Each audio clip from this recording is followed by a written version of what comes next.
विजय कौशिक कुछ बोलना चाहते हैं, हरियाणा कांग्रेस के नेता हैं। कौशिक जी बोलिए, दुष्यंत नगर जा रहा हूं आपके पास जी। ऐश्वर्य भाई, मैं ये कहना चाहता हूं कि भाजपा की दबंग नेत्री का इतने दिनों से शोषण हो रहा था, बातें सामने आ रही थी, साथ बलात्कार हुआ और लगातार उन्हें ब्लैकमेल किया जाता रहा।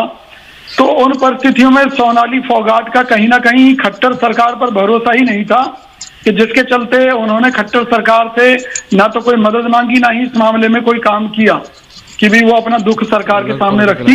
तो इसके लिए खट्टर सरकार फेल है, क्योंकि इससे पहले भी उनकी वीडियो सामने आई थी जहां उन्होंने खुद कानून हाथ में लेकर अफसरों के खिलाफ चप्पल उठाई थी। एक महिला की मौत को आप पॉलिटिकल बना रहे हैं। खट्टर सरकार, भाजपा की महिला नेत्री, ये सब बातें करना, मुझे नहीं लगता ये सब बातें करना किसी पुरुष को इस चैनल पे शोभा देता है। आई एम सॉरी टू से, आप किसी भी सरकार को घेरिए। आपके बीच में नहीं बोला था। नहीं, आप ये नहीं कर सकते। हम सारी महिलाएं इसलिए बोलेंगे। दूसरा ये भी कहा जा रहा है कि भाई जिस हिसाब से कांग्रेस को छोड़कर हमारे साथी कुलदीप बिश्नोई जी अब भाजपा में चले गए, तो कहीं ना कहीं उनको राजनीतिक रूप से सोनाली फोगाट एक बहुत बड़ा उनके लिए नाम था, उनके साथ उनका पैचअप भी हुआ।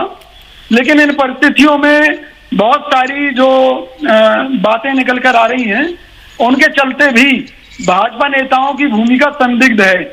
तो इन परिस्थितियों में उनके परिवार ने सबसे पहले इसलिए कहा कि भाई जो सोनाली फोगाट सुनंदा पुष्कर के बारे में कांग्रेस के नेता साफ है। ये मामला खुलकर सामने आए, किसने करवाई है, सुनंदा पुष्कर के मामले में कांग्रेस ठीक है, सुशांत सिंह राजपूत के मामले में महाराष्ट्र ठीक है। आप तब तो ये सब नहीं बोले थे। विजय जी सुन भी लीजिए, आप तब तो ये सब नहीं बोले थे। सुनंदा पुष्कर में कांग्रेस को किसने गालियां दी थी? जांच होनी चाहिए। हरियाणा के पूर्व मुख्यमंत्री बहुत ही बेशर्मी की बात है। We boycott this. माननीय Dushyant Nagar, we boycott this man. Sorry Aishwarya, आपके चैनल पे ऐसे व्यक्ति को हम बॉयकॉट करते हैं जो पॉलिटिकल पार्टियों की बात करते हैं महिला की मौत पर। अब एक सेकंड एक करके ममता काले, टीना शर्मा, प्रीति पांडे। तो रुकिए, मैं ये कहना चाहता परिवार सीबीआई की मांग करेगा तो हरियाणा की राजनीति से जुड़ी एक महिला, अगर याद हो तो फिजा उनका नाम था, उनकी हत्या हुई थी। आज तक उनके कातिलों का पता नहीं चला।